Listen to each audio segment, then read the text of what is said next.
రైలు ఉద్యోగానికి పోలేదు. కేవలం దేశం కోసం పనిచేస్తాను, నేను దేశం కోసం చచ్చిపోతాను అన్న పవిత్రత ఉన్న వ్యక్తి. కానీ దురదృష్టవశాత్తు చాలా చిన్న వయసులో 23 ఏళ్ల వయసులో తన ప్రాణాలని కోల్పోవాల్సి వచ్చింది. పదే పదే మొన్న కూడా ఏం చెప్పారంటే, నిజంగా ఉగ్రవాదుల తోటాలు కానీ సరిహద్దుల యుద్ధాలు కనుక జరిగితే దాని పర్యావసరం, దాని ప్రాణాలు మొత్తం సమస్త భారతంలో కనిపిస్తూనే ఉంటాయి, దాని ఎక్కువ అవుతూనే ఉంటాయి. దానికి ఒక బలమైన ఉదాహరణ మురళీ నాయక్ గారి మరణం. చాలా చాలా బాధ కలిగించింది. 23 ఏళ్ళ చిన్న వయసు. మన ఎవరు భారతదేశంలో ఎవరు యుద్ధం కావాలని కోరుకోలేదు. ఎప్పుడు మన పరాయి దేశాల మీద యుద్ధం చేయలేదు. మనల్ని సంరక్షించుకోవడంలో మన యుద్ధం చేయని పరిస్థితులు, తప్పక పరిస్థితులు. అలాంటి పరిస్థితుల్లో దీనికి మొదటిది కారణం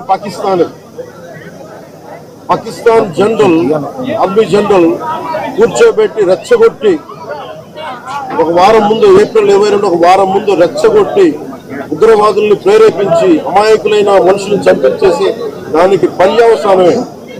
అయితే 47లో వాళ్ళు విడిపోయారు, వాళ్ళకి దాహం తీరల. 4 యుద్ధాలు చేశారు ఇప్పుడు దాకా, దాహం తీరల. ఇప్పటికి అమాయకులను పట్టం పెట్టుకుంటా ఉన్నారు.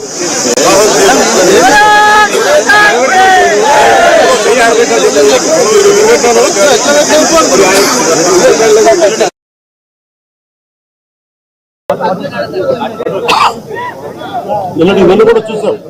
సీజ్ ఫైర్ అన్న తర్వాత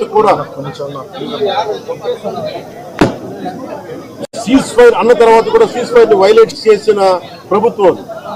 అక్కడ నిజంగా చెప్పాలంటే ఒక బనానా రిపబ్లిక్. దానికి ఎవరు మాస్టర్స్ తెలియదు పాకిస్తాన్. వాళ్ళు చేసే అరాచకాలు, వాళ్ళు చేసే మనకి స్పాన్సర్డ్ టెర్రరిజం ఇండియాకు ఒక ఇబ్బందిగా తయారైంది. ఇది మన బాంబే, ముంబై దాడులు కావచ్చు, కశ్మీర్ లో ఎథ్నిక్ క్లిన్సింగ్ కావచ్చు, ఇది ఒక రిపీటెడ్. కోయంబత్తూర్ దాడులు కావచ్చు, పేలుళ్లు కావచ్చు, జామా మస్జిద్ పేలుళ్లు కావచ్చు, గతంలో జరిగిన మనకి గోకుల్ చాట్ పేలుళ్లు కావచ్చు, లుంబిని పార్క్ పేలుళ్లు కావచ్చు, ఇవన్నీ కూడా ఎక్కడో చోట దీనికి ఒక ముగింపు పలకాలి. దీనికి ఒక బలమైన గుణపాఠం చెప్పాలనేది నరేంద్ర మోదీ గారి అందరికీ ప్రజలందరూ కోరుకున్నారు. ఆయన దీనికి ఇప్పుడే సోదరులు గౌరవ మంత్రి ఐటీ అండ్ ఎడ్యుకేషన్ మినిస్టర్ వారు అనౌన్స్ చేశారు.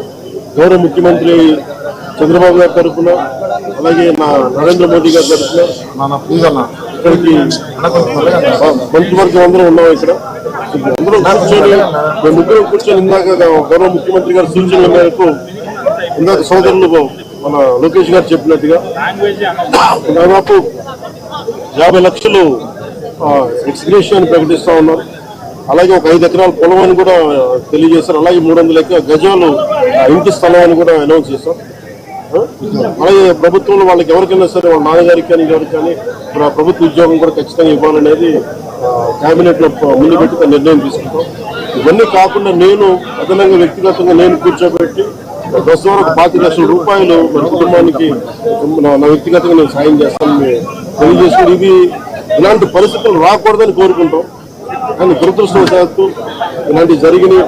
మనం అందరం ఇలాంటి పరిస్థితుల్లో భారతదేశ ప్రభుత్వానికి, ప్రధానమంత్రి గారికి, అగ్ర నాయకత్వానికి, ఆర్మీకి, నేవీకి, air force, entire defence forces కి ఇది మనం అండగా ఉండాల్సిన సమయం. ప్రతి ఒక్కరూ చాలా ఎరుకుతోటి చాలా జాగ్రత్తగా ఉండాలి. ఎవరు వాళ్ళు వేలాది మంది ఈ లష్కర్-ఏ-తోయిబా లేదా జైషే మహమ్మద్ తీవ్రవాదులందరూ కూడా వాళ్ళు భారతదేశం మీద రకరకాల దాడులు చేయడానికి ప్రయత్నం చేస్తా ఉన్నారు. సీజ్ ఫైర్ ని దయచేసి మనం ఎవరు నమ్మట్లేదు.